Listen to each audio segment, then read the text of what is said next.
सभी को नमस्कार। आज मैं आपके लिए 80 वर्ड प्रति मिनट का पार्ट पहला लेकर आई हूँ। तो जो भी विद्यार्थी मेरे चैनल पर नए हैं वो मेरे चैनल को सब्सक्राइब जरूर करें और बेल आइकन को जरूर प्रेस करें, जिससे कि मेरे सारे नए वीडियोस का नोटिफिकेशन आप तक सबसे पहले पहुँचे। तो सभी रेडी हैं? स्टार्ट।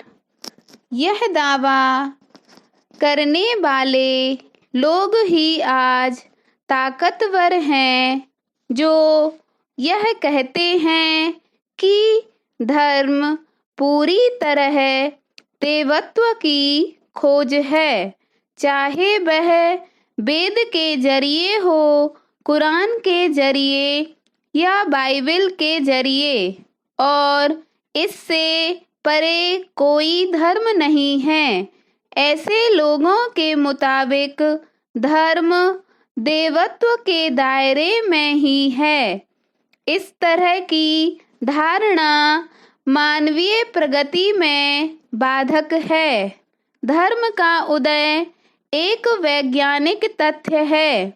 ऐसे में धर्म के स्रोत के बारे में जानकारी पाने के लिए अविकसित समुदायों के धर्मों के बारे में जानना मददगार साबित हो सकता है।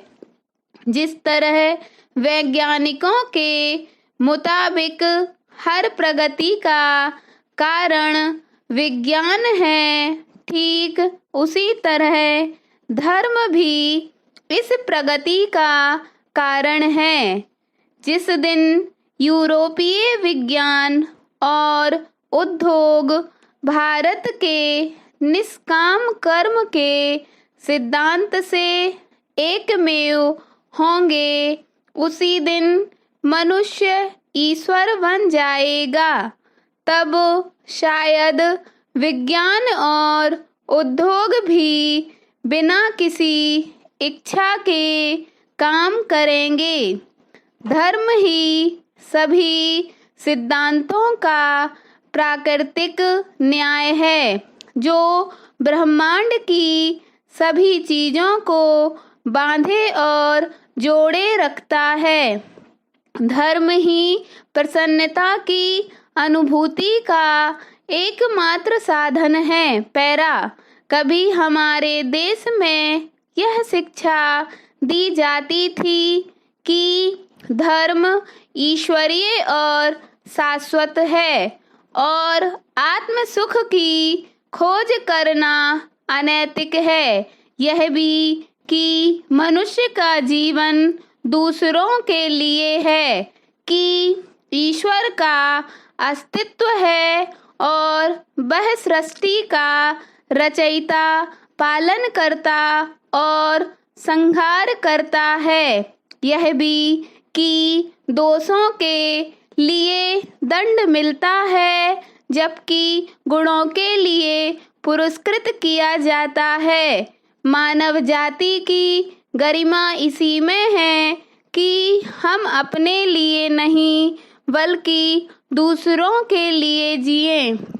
अहिंसा परम कर्तव्य है और दूसरों की भलाई सबसे बड़ी सेवा। भारत में वह शिक्षा आज कहाँ विलुप्त हो गई है। दूसरों को प्रसन्न रखने से बड़ा कोई धर्म नहीं है और सच्चा ज्ञान वही है जिसमें मनुष्य अपने और दूसरे में कोई अंतर ना समझे। सनातन धर्म में आत्मा के संबंध में जानने पर ही ज्यादा जोर है, लेकिन अगर इससे पहले बाहरी ज्ञान की जानकारी ना हो तो आत्मज्ञान उपलब्ध कर पाने की कोई संभावना ही नहीं है। पैरा। वैसे तो कई धर्म हमारे सामने हैं, लेकिन मेरे अनुसार वैष्णव धर्म सभी धर्मों में श्रेष्ठ है। चूंकि यह सभी धर्मों का मूल तत्व है, इसलिए यह सभी धर्मों में मौजूद है, चाहे वह ईसाईयत हो या ब्रह्मवाद, सब वैष्णव धर्म का ही हिस्सा हैं। चाहे हम उसे ईश्वर कहें, अल्लाह कहें, गॉड कहें या जगन्नाथ विष्णु कहें, जिसने भी सभी प्राणियों में उपस्थित उस सर्वव्यापी सर्वोच्च ज्ञान को जान लिया। स्टॉप।